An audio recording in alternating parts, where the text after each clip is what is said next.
बिस्मिल्लाहिर्रहमानिर्रहीम, अस्सलाम वालेकुम नाज़रीन। प्रोग्राम क्रॉसिंग लाइंस में खुशामदीद। मैं हूं यासिर रशीद। नाज़रीन, दोहा में जारी सिफारती सरगर्मियों ने एक बार फिर मशरक़ वस्ता की पेचीदा सियासत को आलमी तवज्जो का मरकज़ बना दिया है।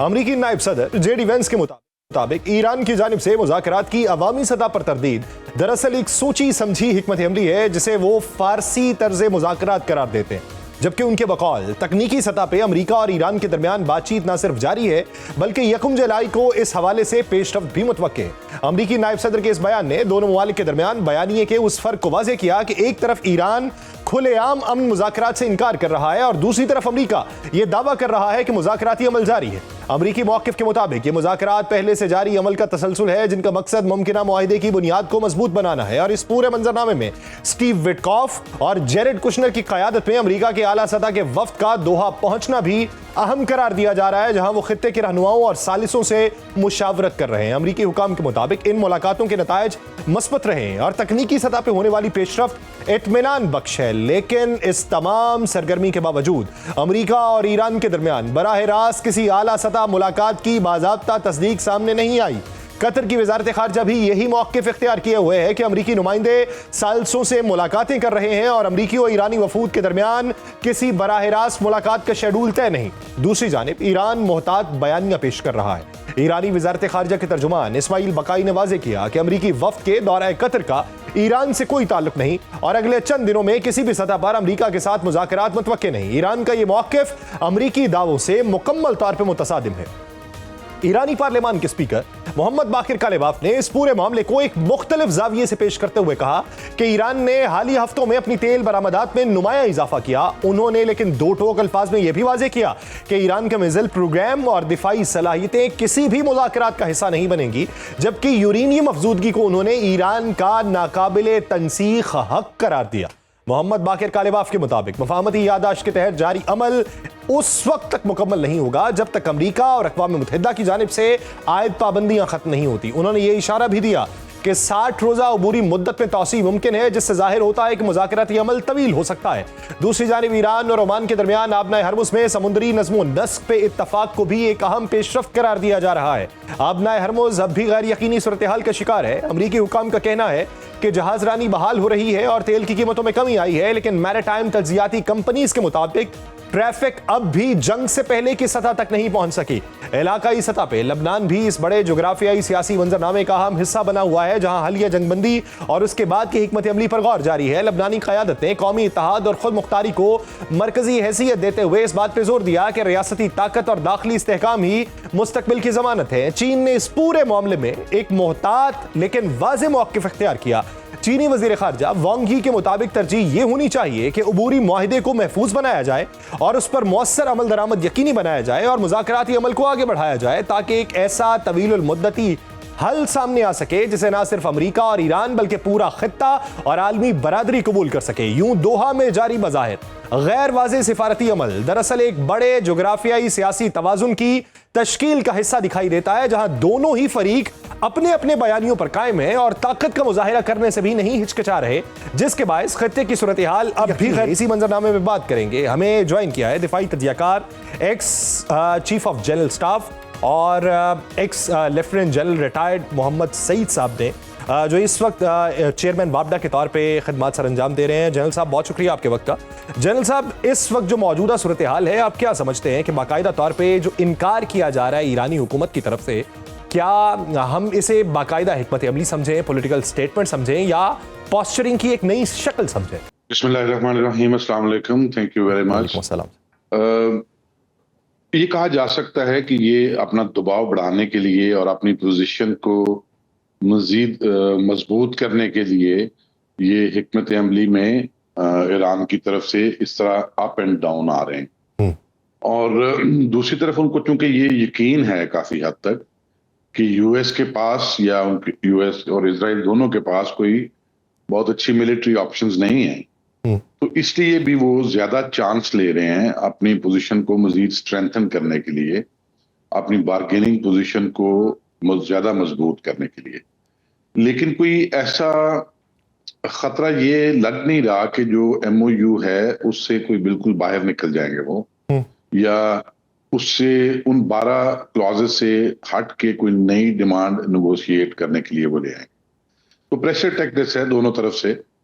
तो ये भी आगे चल के ये प्रेशर टैक्टिक्स कुछ ना कुछ देर तो चलती रहेगी, लेकिन जिस तरह पूरी दुनिया इन्वॉल्व है उस मुआहदे में जो हुआ, पूरी दुनिया के स्टेक्स इन्वॉल्व हैं।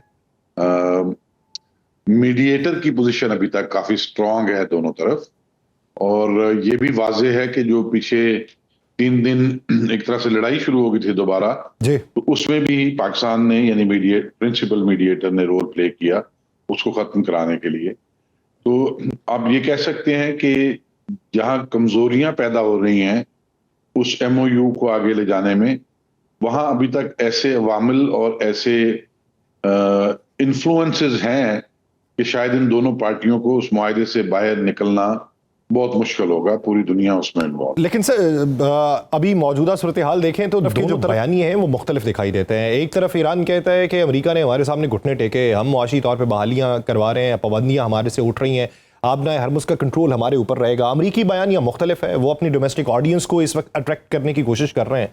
लेकिन इसके बीच में ये जो बयानियों के अंदर तजाद है दोनों अतराफ में, क्या डोमेस्टिक ऑडियंस मुतमईन हो जाएगी? और अगर किसी एक तरफ नहीं होती तो फिर उसके पास चारा क्या बचेगा? पहली बात ये है कि मेरे ख्याल में क्योंकि जो बयानबाजी है वो तो इस जंग के पहले दिन से ही दोनों तरफ से भरपूर रही और अब भी है, और इस बयानबाजी ने दोनों की पोजीशंस को भी नुकसान पहुंचाया है, और जो पॉसिबिलिटीज हैं फॉर अ ब्रॉडर एग्रीमेंट उसको भी नुकसान पहुंचाया है। सही। लेकिन मैं ये समझता हूं कि शायद अब उस बयानबाजी से जो एक इम्पैक्ट शुरू के दिनों में था मार्केट्स के ऊपर, कुछ कमोडिटीज की प्राइसेस के ऊपर, ओवरऑल दुनिया का जो उसमें इन्वॉल्वमेंट थी उसके ऊपर, अब उस तरह के मनफी असरात इस तरह की बयानबाजी से नहीं आ रहे। आप कह रहे हैं कि आप कह सकते हैं कि दुनिया भी शायद they fed up of this rhetoric coming from both sides. ठीक। तो बुनियादी तौर पे तो डोमेस्टिक ऑडियंस के लिए है दोनों तरफ से जो विक्ट्री के क्लेम्स हैं, और वो विक्ट्री के क्लेम्स जो चेंज होते हैं और नई उसमें आर्गुमेंट्स पेश किए जाते हैं, वो डोमेस्टिक ऑडियंस की तरफ से है। और दूसरा इसमें एक एक्शन रिएक्शन चेन भी है।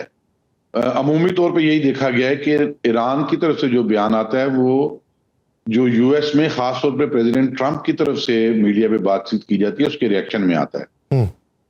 तो एक तरफ एक्शन रिएक्शन चेंज है, एक तरफ डोमेस्टिक परसेप्शन को सेटिस्फाई करना है, एक तरफ दोनों ने अपने विक्ट्री के क्लेम्स को आगे लेके चलना है। लेकिन इसका जो जो जो जो जो, जो बयानबाजी थी, इसका जो इम्पैक्ट ओवरऑल रीजनल और ग्लोबल एनवायरनमेंट पे था, इन माय हम्बल जजमेंट वो डाइल्यूट हो चुका है। और अभी इस तरह के बयानात को जिस तरह पहले चंद दिनों में 8 अप्रैल के बाद सीरियसली लिया जा रहा था, शायद उतना सीरियसली रीजन और बियॉन्ड नहीं लिया जा रहा। सही। सर जो अमेरिकन वाइस प्रेसिडेंट है जेडी वैंस, उनकी तरफ से कहा गया पर्शियन डिप्लोमेसी कर रहे हैं ईरानी जो है, यानी फारसी तर्ज मुज़ाकरात, ये कोई वाकई इस्तिलाह है या तंजन उनकी तरफ से ये इशारा किया गया? देखिए, तंजन इशारा किया गया है, लेकिन एक डिप्लोमेटिक कम्युनिटीज के अंदर जिन्होंने ईरान के साथ इंगेज किया है डिप्लोमेटिक प्रोसेसेस में और मुख्तलिफ एरिनास के ऊपर, वो सब यूनानिमसली ये मानते हैं कि ईरानियंस जो हैं जब से रेवोल्यूशन आई है उसके बाद से बहुत ही बहुत स्मार्ट नेगोशिएटर हैं। ठीक है।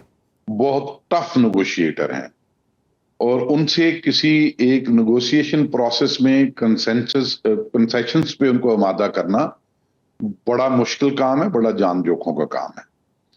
और ये कोई मैं मनफी बात नहीं कर रहा, हर मुल्क के डिप्लोमेट्स अपने अपने मुल्क के लिए, अपने मुल्क के इंटरेस्ट को ना सिर्फ डिफेंड करने के लिए बल्कि आगे फर्दर बढ़ाने के लिए हर किस्म का हरबा इस्तेमाल करते हैं। तो ईरान के वो लोग जो इंटरनेशनल एरिना में नेगोशिएट करते रहे हैं माजी में, उनमें से कुछ चेहरे तब्दील हो गए हैं, लेकिन अब जो कर रहे हैं वो भी इस बात के लिए मशहूर रहे हैं कि वो बहुत सारी चीजों पे बहुत वाज़ेह पोजीशन नहीं लेते, बल्कि बहुत लंबा कर देते हैं बातचीत को, और आमतौर पे कुछ लोगों में ये भी मशहूर है कि वो ना भी नहीं कहते, अच्छा। बल्कि जब कुछ कुछ कुछ चीजों पे ये बिलीव किया जाता है कि जब वो किसी चीज को यस कह दें तो इसका अमूमी तौर पे मतलब होता है परहैप्स, अच्छा, ठीक। और जब वो परहैप्स कहें तो इसका अमूमी तौर पे मतलब होता है नो। लेकिन नो सीधा वो नहीं कहते नॉर्मली। यानी डिप्लोमेट्स वर्ल्ड ओवर सीधा इनकार भी नहीं है और मुस्तकिल हाँ भी दिखाई नहीं देती है। तो सर दूसरी तरफ अगर ब्लैक एंड व्हाइट में नहीं बात करते, लेकिन ये एट्रीब्यूट ईरानियंस का ज्यादा प्रोनाउंस्ड है और उनको हर हक हासिल है कि वो ये तर्ज अमल जब तक वो उनको बेनिफिट करता है वो जारी रखें। तो शायद मेरा गेस है, शायद यूएस वाइस प्रेसिडेंट है वो इस तरफ इशारा कर रहे हैं। तो सर स्टीव विटकॉफ और जेरेड कुशनर की जो मौजूदगी है, इन पे ईरानियन की तरफ से एतराज़ात उठाए गए थे, जिसके बाद उर्फ़ आम में ये कहा जाता है, एक तासुर है कि जेडी वेंस की शमूलियत फिर उसी तनाजुर के अंदर हुई थी कि वो तासुर ज़ायल किया जाए कि ये कारोबारी लोग हैं और ये कारोबारी नुक्ता नज़र के साथ मुज़ाकरात करते हैं। तो अब की बार उनकी मौजूदगी किस हद तक ज़ायल है, किस हद तक नुमाइशी है, या किस हद तक काबिल अमल दिखाई दे रही? वो दोनों बड़े ट्रस्टेड एनवॉयज हैं यूएस प्रेसिडेंट के।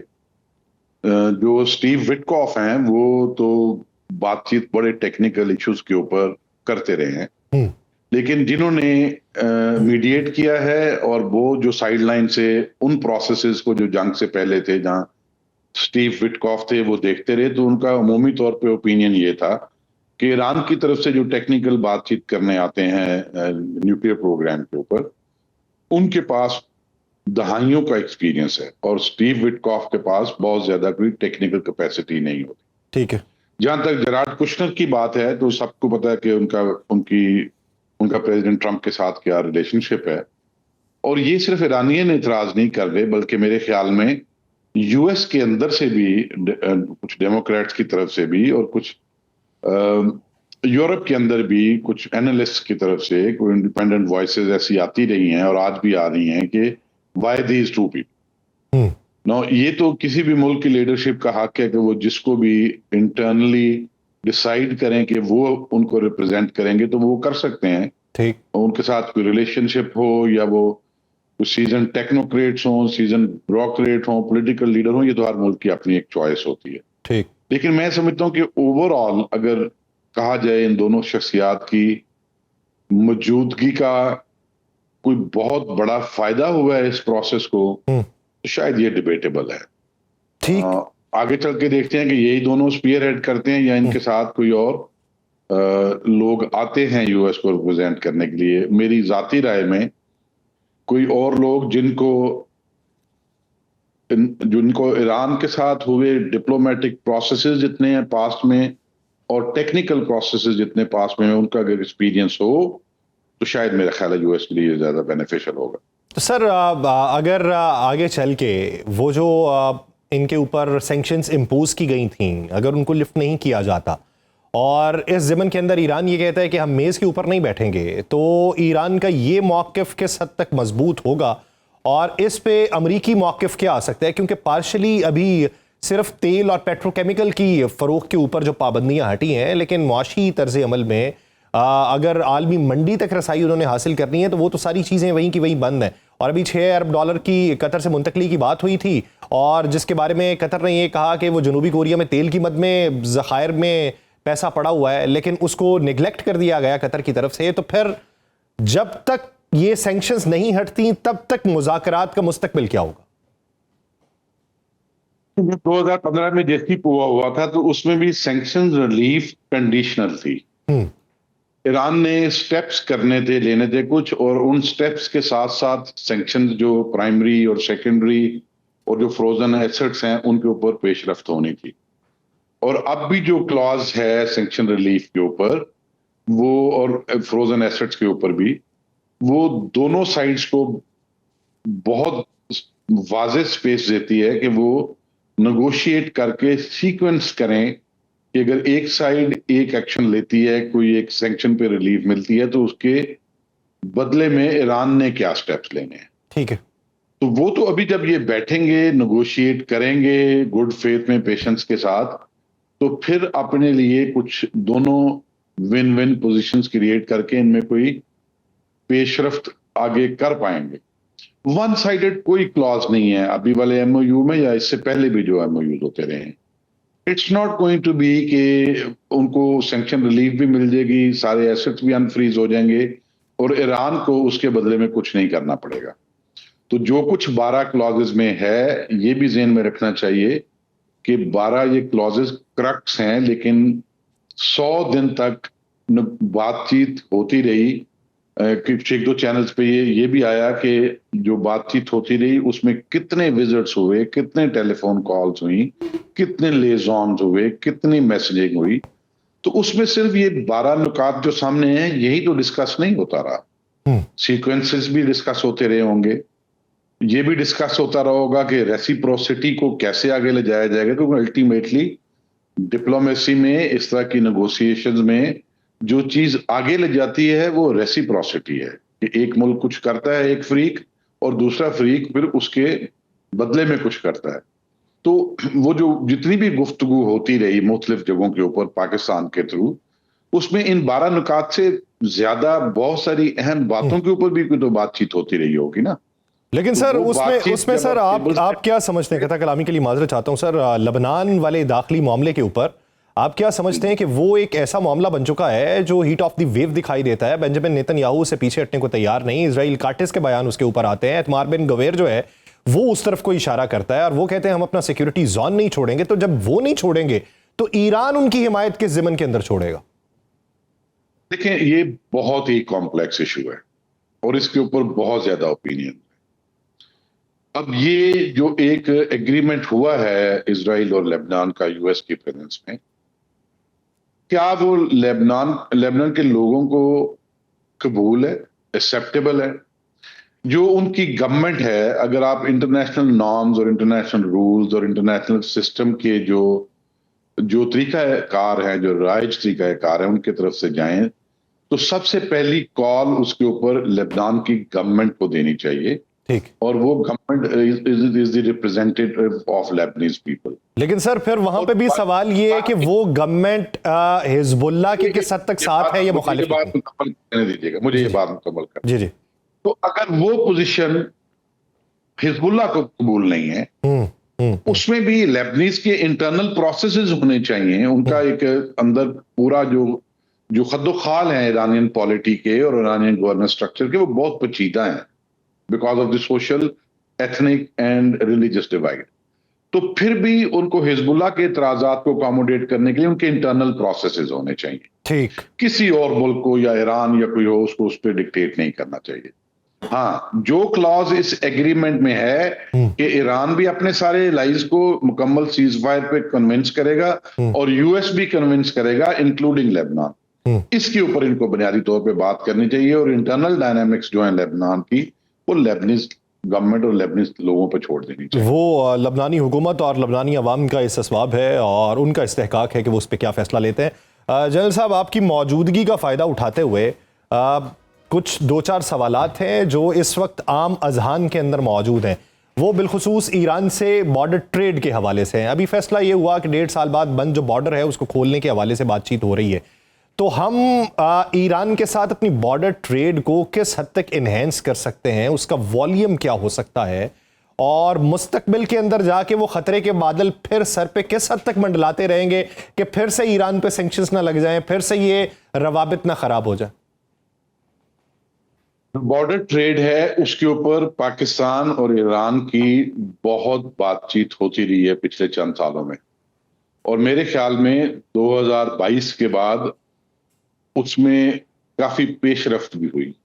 उसमें जो क्वेटा के जो चैम्बर्स हैं वो, और उस दूसरी तरफ से जैदान के जो स्टेक होल्डर्स हैं, उनके ट्रेडर्स के और बिजनेसमैन के, वो भी इन्वॉल्व रहे। कुछ स्ट्रक्चर्स भी सामने आए, कुछ बॉर्डर ट्रेडिंग पॉइंट्स के ऊपर भी एग्रीमेंट हुआ। अब वो जो कुछ अरेंजमेंट थे उनको आगे लेके चलना है या उससे आगे बढ़ के कोई एडिशंस करके कुछ तब्दील करके आगे जाना है, उसकी मुझे कोई विजिबिलिटी नहीं है। वो ministry of commerce and trade यहाँ की बता सकती हैं, या ईरान की तरफ से कोई ऐसे नया प्रपोजल आया है तो जिसका मुझे नहीं पता, वो भी हमारी कंसर्न मिनिस्ट्रीज ही बता सकती। ठीक सर, बात यह है कि उस ट्रेड के प्रोज भी हैं, उस ट्रेड के कॉन्स भी हैं। ठीक। उस ट्रेड से लोकल कम्युनिटीज ने बहुत फायदा भी उठाया है, उस ट्रेड से स्टेट्स को नुकसान हुआ है, पाकिस्तान को ज्यादा नुकसान।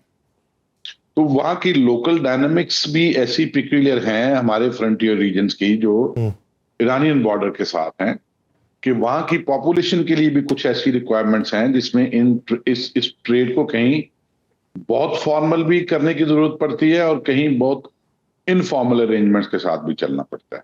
तो इसमें दोनों मुल्कों में बहुत बातचीत होती रही है, अब भी बातचीत होगी आगे जाके, और जो भी म्यूचुअली एक्सेप्टेबल फ्रेमवर्क एक दोनों इवॉल्व करेंगे जिसमें दोनों के लिए एक विन विन सिचुएशन हो, उसकी स्पेस भी बहुत है, उसका फायदा भी बहुत है, और ईरान को भी बहुत सारी ऐसी कमोडिटीज की जरूरत है जो पाकिस्तान प्रोवाइड कर सकता है, और पाकिस्तान में भी एनर्जी रिसोर्सेज से हट के भी कुछ ऐसी कमोडिटीज हैं जो ईरान से, मतलब आमतौर पे गैस और तेल की बात की जाती है, क्या हमें ये नहीं पता कि ईरान एल्यूमिनियम का भी रीजन में सबसे बड़ा सप्लायर है, ईरान स्टील और स्टील की प्रोडक्ट्स का भी सबसे एक बहुत बड़ा सप्लायर है।